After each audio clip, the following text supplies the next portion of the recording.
नमस्कार। आज मैं आपको बताने जा रही हूँ मंगल और बुध ग्रह के बारे में। ज्योतिष शास्त्र में मंगल को पराक्रम का कारक माना जाता है, तो वही बुध को बुद्धि का। मंगल जहाँ पे छोटे भाई को रिप्रेजेंट करता है, तो वही बुध छोटी बहन को। तो सबसे पहले मैं आपको बताऊंगी मंगल के बारे में। मंगल दो राशियों का स्वामी होता है, एक होती है मेष राशि और एक होती है वृश्चिक राशि। मंगल उच्च का होता है मकर राशि में और नीच का होता है कर्क राशि में। मंगल को प्रॉपर्टी का भी कारक कहा जाता है। वो ब्लड से भी रिलेटेड है।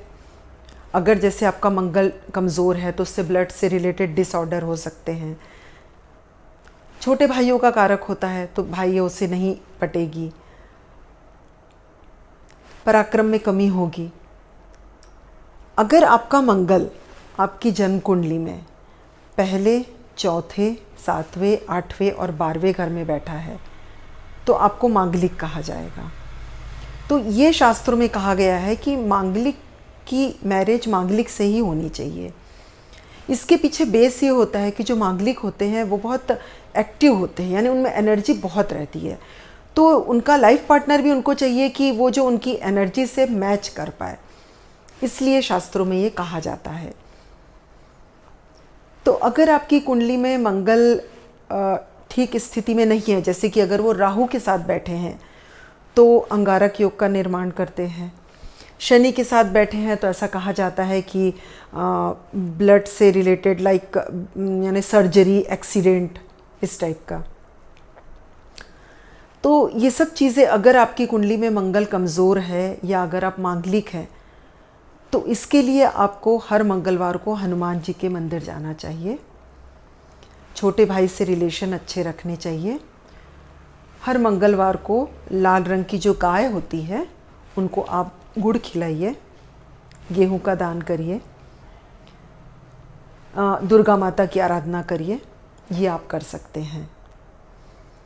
अब बुध ग्रह की बात करती हूँ। बुध कारक होता है बुद्धि का, बुध कारक होता है वाणी का, बुध कारक होता है छोटी बहन का, बुध कारक होता है बिजनेस का। यानी अगर बुध अच्छा रहेगा तो आप कम्युनिकेट कर पाएंगे अच्छे से, आप अच्छे से बातें कर पाएंगे, वाणी में कोई प्रॉब्लम नहीं आएगी। तो अगर आपका बुध पीड़ित है, जैसे बुध उच्च का होता है कन्या राशि में और नीच का होता है मीन राशि में। अगर बुध पाप ग्रहों से युक्त है, 6, 8, 12 में बैठा है, 6, 8, 12 जो भाव होते हैं वो त्रिक भाव कहे जाते हैं। तो अगर उनमें बैठा हुआ है, अगर आपको लग रहा है, हाँ, अगर उनमें वो अपनी उच्च राशि में बैठा है या खुद की राशि जो उसकी मिथुन राशि होती है, बुध दो राशियों के मतलब दर्शाते हैं, एक मिथुन राशि और एक कन्या राशि। और त्रिक भाव में होने के बाद भी अगर ये अपनी राशि में बैठे हैं तो ये उतने कमज़ोर नहीं माने जाएंगे। लेकिन अगर ये किसी और राशि में बैठे हैं तो फिर इनको थोड़ा कमज़ोर माना जाता है। तो उसके लिए आपको उपाय करने चाहिए। हर बुधवार को गणेश मंदिर जाइए, रोज़ संकट नाशन गणेश मंत्र का पाठ करिए, गाय को हरा चारा खिलाइए।